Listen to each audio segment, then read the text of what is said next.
जय शनिदेव। प्रिय दर्शकों, मैं राजेश जोशी आपका ज्योतिष जागृति केवल सत्य कार्यक्रम में आज फिर से स्वागत करता हूं। प्रिय दर्शकों, जैसा कि आप जानते हैं, हमारी चर्चा शुरू हो चुकी है केंद्र भावों को लेकर। केंद्र भाव हमेशा अच्छे होते हैं, मैंने आपको ये पहले एपिसोड में भी बताया, आप कृपया ये नोट कर लीजिए। केंद्र भाव हमेशा अच्छे होते हैं, लेकिन सारे केंद्र भावों के स्वामी कुंडलियों में अच्छे हों ये ज़रूरी नहीं है। ये हर कुंडली में अलग अलग वेरिएबल होता है।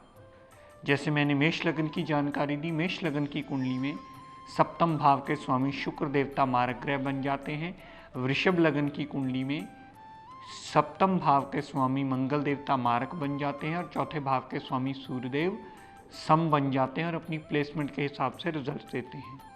आइए प्रिय दर्शकों, इसी श्रृंखला को आगे कंटिन्यू करता हुआ, केंद्र भावों की बात करता हुआ, आपको आगे की जानकारी देता हुआ बता दूं कि आज हम बात करने वाले हैं मिथुन लगन की कुंडली। मिथुन लगन यानी जेमिनी लगन। जेमिनी लगन की कुंडली इसलिए बनी क्योंकि ये कुंडली का पहला घर है और पहले घर में 3 नंबर लिखा है। 3 नंबर जेमिनी राशि मानी जाती है, मिथुन राशि, जिसके स्वामी ग्रह बुध देवता माने जाते हैं। बुध देवता बुद्धि का कारक ग्रह, बुध देवता कैलकुलेटिव माइंड, बुध देवता वाणी अच्छी होना, बुध देवता व्यापार, बुध देवता कंजक देवियों का कारक माना जाता है। बुध देवता मासी, मामी, चाची, छोटी बहन के रिश्तों को माना जाता है। बुध देवता हमारी बुद्धि को चलायमान रखने वाला ग्रह माना जाता है। प्रिय दर्शकों, बुध देवता लग्नेश तो इस कुंडली के हैं ही, लेकिन बुध देवता के पास दूसरा डिपार्टमेंट खुद को जो बुध देवता ने रखा, वो रखा कुंडली का सुख स्थान, यानी कि कुंडली का चौथा भाव। बुध देवता लग्नेश बने और चौथे भाव के स्वामी बने। चौथा भाव माता, गाड़ी, भूमि, वाहन, मकान, सारी सुख सुविधाएं, यानी आपका सुखेश भी बुध देवता बने, यानी हाउस ऑफ लग्जरीज भी बुध देवता को ही कंसिडर किया जाता है। बहुत सारे लोगों की ये गलत फहमी रहती है प्रिय दर्शकों कि बुध देवता और बृहस्पति देवता में आपस में अति शत्रुता है। जब भी हम विवेचन करते समय ये गलती करते हैं तो हम कभी भी सटीक विवेचन कुंडली का कर ही नहीं पाते। एक बात सदा के लिए आप समझ लीजिए, बुध देवता इस कुंडली में लग्नेश है, वो तो योग कारक ग्रह हैं ही, लेकिन बृहस्पति देवता अपनी प्लेसमेंट के हिसाब से अच्छे या बुरे रिजल्ट देने में सक्षम होते हैं। बुध देवता ने एक सम का रिलेशन बृहस्पति के साथ बनाया है। वैसे भी बुध देवता और बृहस्पति देवता आपस में एक दूसरे के पूरक ग्रह माने जाते हैं। बुध देवता अगर बुद्धि का कारक ग्रह है तो बृहस्पति देवता ज्ञान का कारक ग्रह है। प्रिय दर्शकों, अगर बुद्धि होगी तभी जातक ज्ञान अर्जित कर पाएगा, और अगर ज्ञान होगा तभी वो अपनी बुद्धि को विकसित कर पाएगा। तो ये दोनों एक दूसरे के पूरक ग्रह माने जाते हैं। जब भी कुंडली का विवेचन करें तो ये गलत फहमी सदा के लिए निकाल दें कि बुध और बृहस्पति देवता में आपस में शत्रुता है। ये दोनों एक दूसरे से सम का रिलेशन रखते हैं। तो यहाँ कुंडली में सप्तम भाव का स्वामी बृहस्पति देवता बने। सप्तम भाव डेली वेजेस का, सप्तम भाव पार्टनरशिप का, सप्तम भाव हमारे दाम्पत्य सुख का, सप्तम भाव इन सब चीज़ों का माना जाता है। बहुत सारे लोगों ने एक पक्का कोटा दिमाग में बिठाया होता है, पक्की घुट्टी पिलाई जाती है उनको पढ़ाते वक्त कि सप्तम भाव सदा मारक या दूसरा भाव सदा मारक। ये शास्त्र सम्मत बात पूर्णता नहीं है। कृपया इसे ध्यान से समझ लीजिए और इस गलत फहमी से आगे आइए।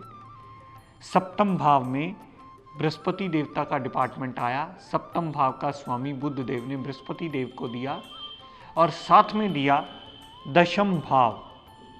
दशम भाव हमारे कर्म का, हमारे कामकाज का, हमारे राज दरबार का, हमारे सरकार का, हमारे बॉस का, हमारी जॉब का, प्रोफेशन का, हमारे कर्मों का, हमारे कर्म भाव का स्वामी भी बृहस्पति देवता बने और दाम्पत्य सुख, डेली वेजेस और पार्टनरशिप के स्वामी भी बृहस्पति देवता बने।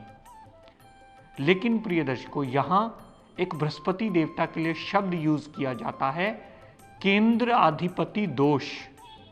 लगन के अलावा अगर किसी भी दूसरे ग्रह की दोनों राशियां केंद्र में आ जाएं तो उसे केंद्राधिपति दोष कहा जाता है।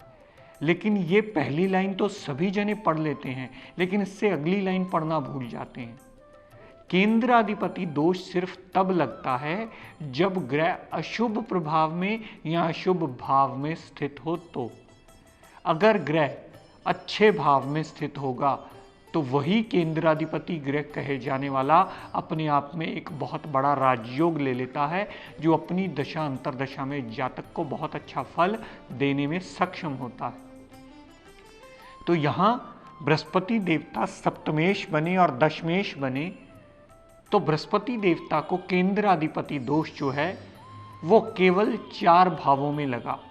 अगर वो 4 भावों में कुंडली में विराजमान होंगे तभी बृहस्पति देवता को केंद्राधिपति दोष के अंडर कंसीडर किया जाएगा और फिर बृहस्पति देवता अपनी दशा अंतरदशा में आपको अच्छा फल नहीं देंगे, वो अशुभता के फल देंगे, जिसका पाठ पूजन हवन यज्ञ सिमरन आपको करवा करके आपको उससे अच्छे फल लेने में उसे बाध्य करना होगा। तो ध्यान दीजिएगा प्रिय दर्शकों, बृहस्पति देवता तीसरे भाव में अगर पड़े होंगे तो बृहस्पति देवता को पूर्ण केंद्राधिपति दोष लगेगा।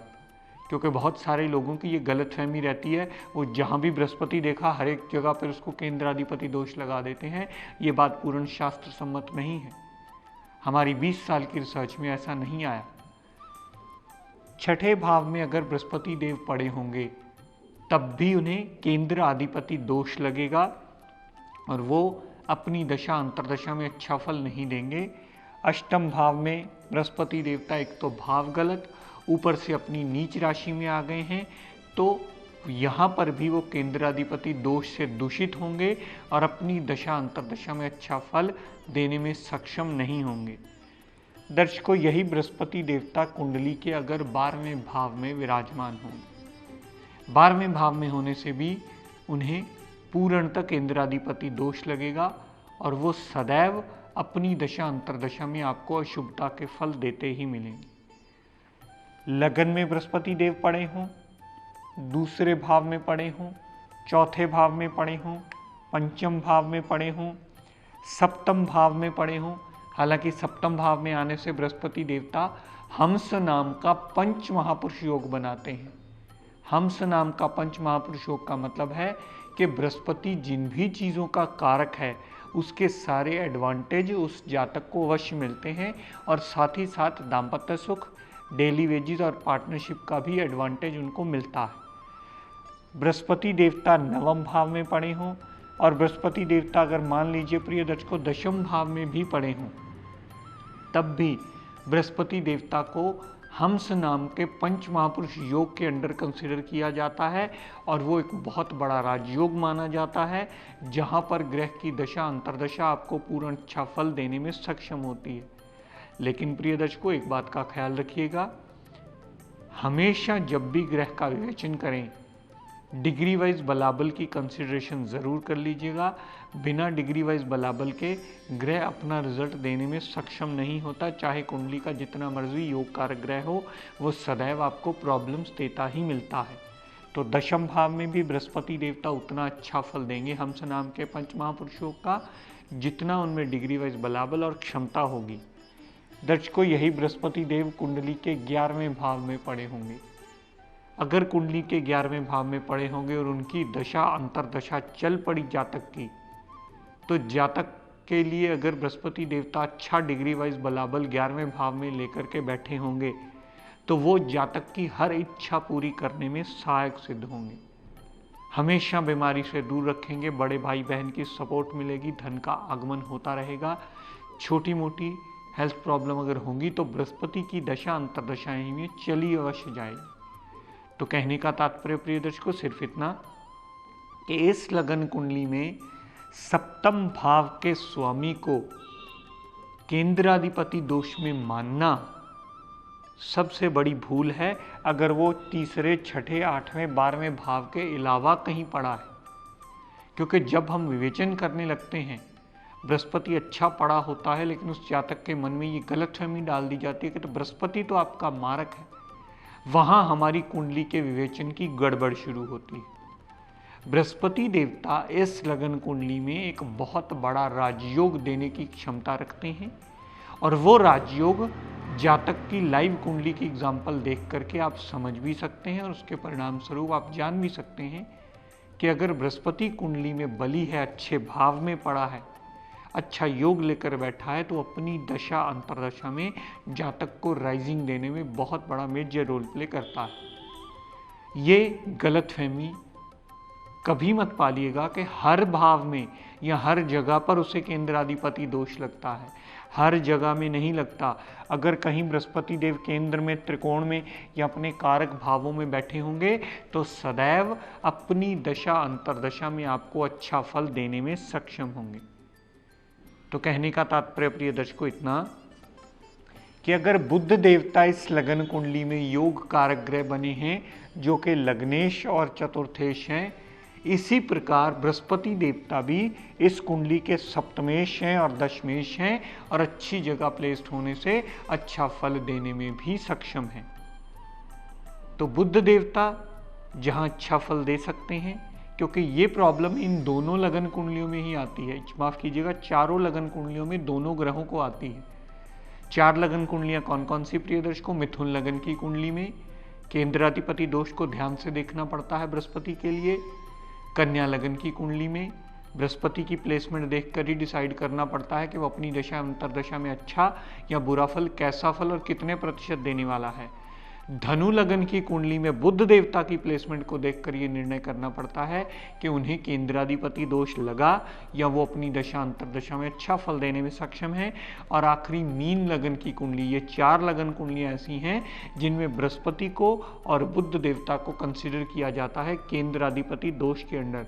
लेकिन वो भी जब तक आप उन दोनों ग्रहों की प्लेसमेंट ना देख लें सही ढंग से, तब तक डिसाइड करके इस गलत नतीजे पर मत पहुंचेगा कि दूसरे ग्रह को केंद्राधिपति दोष लग गया।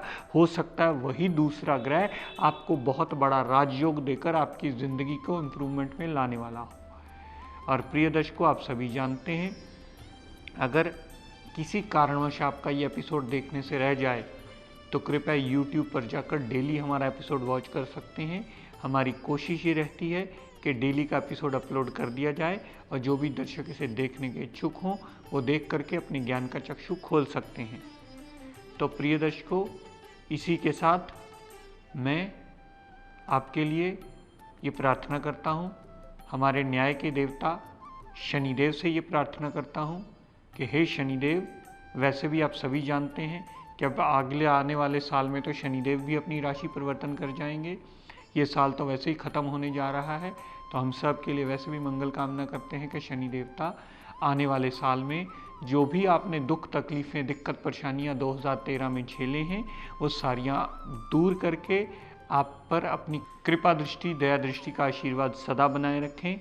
और मैं भी हमेशा सब के लिए मंगल कामना करता हुआ शनिदेव से ये प्रार्थना करता हूँ कि हे शनिदेव, हम सब पर अपनी कृपा दृष्टि दया दृष्टि सदैव बनाए रखें। जय शनिदेव। मैं राजेश जोशी आप सभी दर्शकों को अपनी तरफ से, अपने सारे ग्रुप जोशी एस्ट्रो ज्ञान गंगा ग्रुप की तरफ से बहुत सारी शुभकामनाएं देता हूं और ये प्रार्थना करता हूं और मेरी कोशिश भी रहेगी कि आपको इस मंच के माध्यम से इस विद्या की सही जानकारी ऐसे ही देता चला जाऊं और आप इसे सीखकर लाभान्वित हो पाएं और वहमों भरमों से निकल पाएं। जय शनिदेव।